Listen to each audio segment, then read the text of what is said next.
मैं doctor Jagdish Prasad Meena, assistant professor EFM, government college Bandikui. मित्रों, business budgeting के अंतर्गत आज पढ़ेंगे बजटीय नियंत्रण का संगठन या स्थापना। बजटीय नियंत्रण प्रबंध के हाथों में एक महत्वपूर्ण तकनीक के रूप में होती है, परंतु ये उसी समय सफल हो सकती है जब उसका उचित प्रकार से संगठन किया जाए।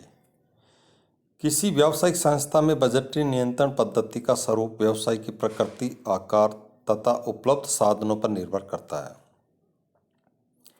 एक बड़ी संस्था में बजटीय नियंत्रण पद्धति की स्थापना के लिए निम्नलिखित कदम उठाए जा सकते हैं, जिसको निम्न बिंदुओं द्वारा अध्ययन किया जाएगा। बजट केंद्रों की स्थापना। सर्वप्रथम संस्था में विभिन्न बजट केंद्रों की स्थापना की जानी चाहिए। बजटीय नियंत्रण की दृष्टि से व्यावसायिक संस्था के संगठन का कोई भी भाग बजट केंद्र हो सकता है। सामान्यतः बजट केंद्र प्रत्येक विभाग के रूप में होते हैं, जिनके अध्यक्ष की सहायता से बजट तैयार किए जाते हैं। पर्याप्त लेखांकन अभिलेखों की स्थापना।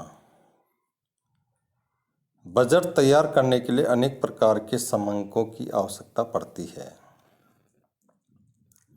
अतः लेखांकन पद्धति को इस प्रकार समायोजित किया जाना चाहिए कि सभी बजट केंद्रों से संबंधित सूचनाओं को सरलता से अभिलिखित व विश्लेषित किया जा सके। संगठन चार्ट का निर्माण। प्रत्येक विभागीय अधिकारी या बजट केंद्र के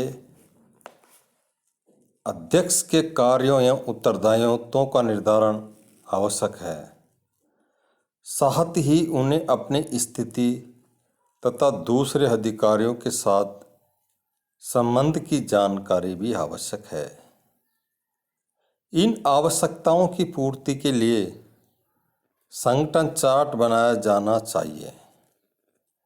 विभिन्न संस्थाओं की प्रकृति तथा आकार के अनुसार संगठन चार्ट भिन्न भिन्न हो सकते हैं।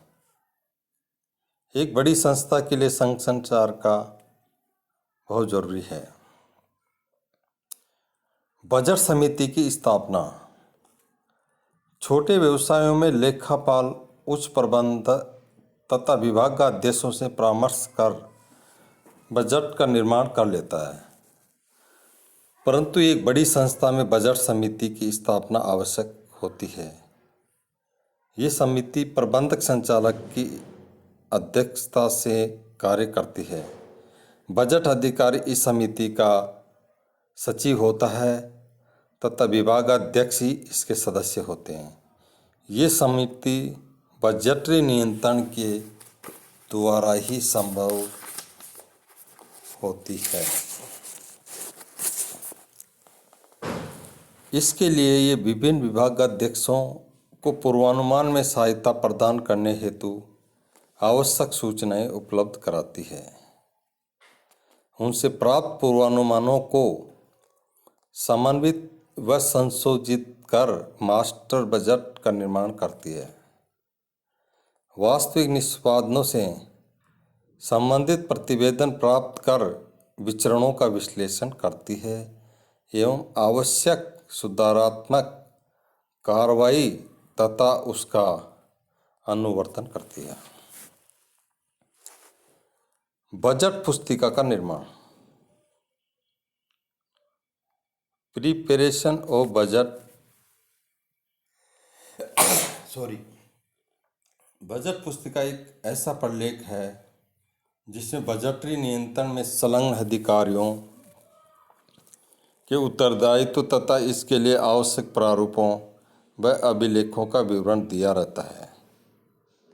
इसे सामान्यतः खुले पन्नों के रूप में रखा जाता है ताकि समय समय पर इसमें आवश्यक परिवर्धन किया जा सके तथा अधिकारियों द्वारा मांग किए जाने पर आवश्यक भाग उपलब्ध कराया जा सके। बजट अवधि का निर्धारण। बजट अवधि वह अवधि है जिसके लिए बजट का निर्माण किया जाता है। ये अवधि व्यवसाय की प्रकृति, उत्पादन विधि, वर्तमान में बाजार की दशा एवं भविष्य में बाजार की स्थिति, नियंत्रण की सीमा आदि पर निर्भर करती है।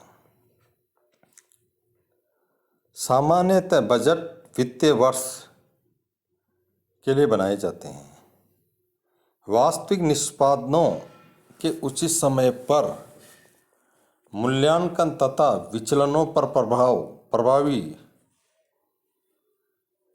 नियंत्रण के दृष्टिकोण से इन बजटों को त्रैमासिक, मासिक या साप्ताहिक बजटों में विभक्त कर लिया जाता है।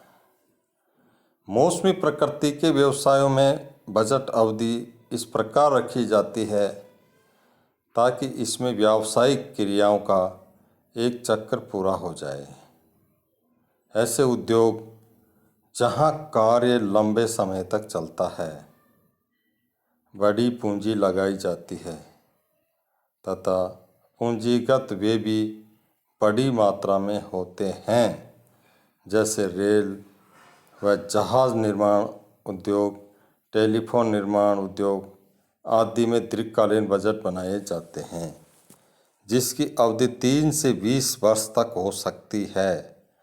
परंतु इन बजटों के सफल कार्यान्वयन तथा नियंत्रण के लिए इनको पुनः अल्पकालीन बजटों में विभक्त कर दिया जाता है। प्रमुख बजट कारक का निर्धारण।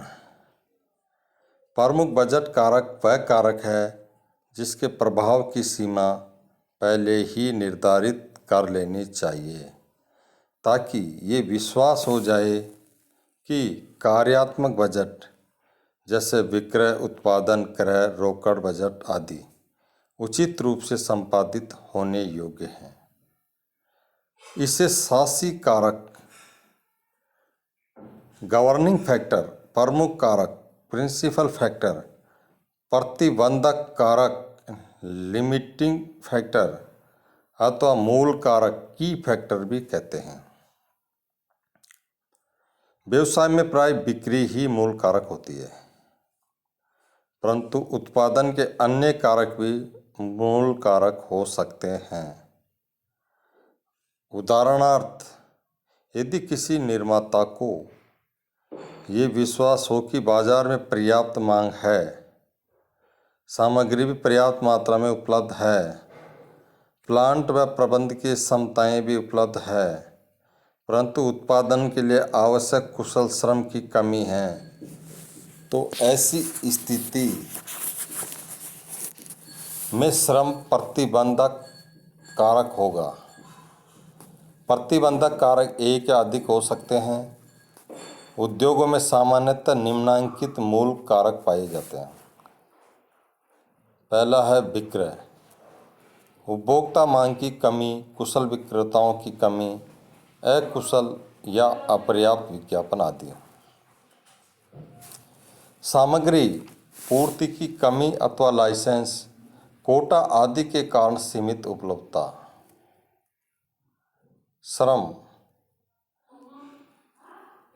श्रमिकों की सामान्य कमी, कुशल श्रमिकों की कमी अथवा हड़ताल के कारण श्रमिकों की कमी। प्लांट, पूंजी की कमी, आयात प्रतिबंध अथवा स्थान की कमी के कारण अपर्याप्त क्षमता अथवा कुछ प्रक्रियाओं में रुकावटें।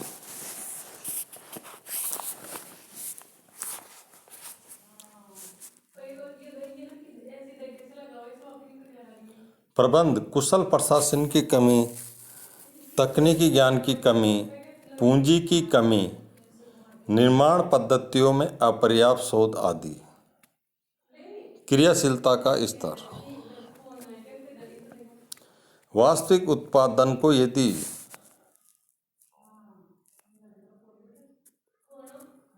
प्लांट की स्थापित क्षमता के प्रतिशत के रूप में व्यक्त किया जाए तो इसे क्रियाशीलता का स्तर कहते हैं। बजटीय नियंत्रण की सफलता के लिए इसका निर्धारण बहुत आवश्यक है, क्योंकि इसी के आधार पर उत्पादन सामग्री, श्रम, उपरिव्यय आदि के बजट बनाए जाते हैं। सामान्यतः क्रियाशीलता के निम्न 3 स्तर होते हैं। गत वर्षों के परिणाम के आधार पर प्राप्त क्रियाशीलता स्तर, सर्वोच्च संभव कुशलता तथा प्राप्य क्रियाशीलता स्तर। वर्तमान परिस्थितियों में कुशलतम कार्य प्रणाली द्वारा प्राप्य क्रियाशीलता स्तर। प्रथम प्रकार का क्रियाशीलता स्तर विकास के मार्ग को अवरुद्ध करता है, जबकि दूसरे प्रकार का क्रियाशीलता स्तर प्राप्त करना असंभव हो सकता है। अतः वर्तमान परिस्थितियों में कुशलतम कार्य प्रणाली द्वारा प्राप्य कार्यशीलता स्तर उपयुक्त समझा गया है। बजटरी नियंत्रण के सिद्धांत। बजटरी नियंत्रण पद्धति को अपनाते समय निम्न सिद्धांतों पर विशेष ध्यान दिया जाना चाहिए। अधिकतर अधिकार और उत्तरदायित्व दोनों ही साथ साथ उन विभागों को दिए जाने चाहिए जहां कार्य निष्पादित होता हो तथा साधनों का उपयोग किया जाता हो। दूसरा, नियोजित कार्यों के उचित निष्पादन एवं साधनों के उपयोग के लिए संबंधित अधिकारी को उत्तरदायी ठहराया जाना चाहिए, परंतु यह उत्तरदायित्व उसके अधिकारों की सीमा तक ही सीमित होना चाहिए। उत्तरदायी अधिकारियों को उनसे संबंधित कार्यों के नियोजन में अपनी राय देने का पूरा अधिकार होना चाहिए तथा उनकी राय को पूरा महत्व मिलना चाहिए। इन अधिकारियों को कार्य करने का अधिकार तथा आदेश अपने से उच्च स्तर के अधिकारी तथा केवल एक अधिकारी से प्राप्त होना चाहिए। ये उच्च अधिकारी वही कार्य होना चाहिए जहाँ से उन्हें कार्य करने के साधन प्राप्त होते हैं। साथ ही उनका उत्तरदायित्व भी उसी उच्च अधिकारी के प्रति होना चाहिए।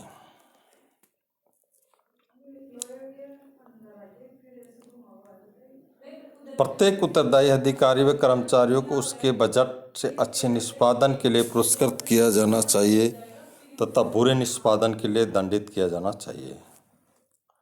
बजट प्रतिवेदन। जैसा कि पूर्व में बताया जा चुका है कि बजटीय नियंत्रण की सफलता के लिए आवश्यक है कि बजटों की स्थापना के पश्चात प्रत्येक लागत केंद्र या बजट केंद्र के वास्तविक निष्पादन से संबंधित सूचना का अभिलेखन किया जाए तथा उचित समय पर संबंधित अधिकारियों को प्रतिवेदन दिया जाए। सामान्यतः उच्च प्रबंधन को मासिक, त्रैमासिक, अर्धवार्षिक अथवा वार्षिक आधार पर प्रतिवेदन प्रस्तुत किए जाते हैं, जबकि मध्यम एवं निम्न प्रबंध को दैनिक, साप्ताहिक तथा मासिक बजट प्रतिवेदन प्रस्तुत किए जाते हैं।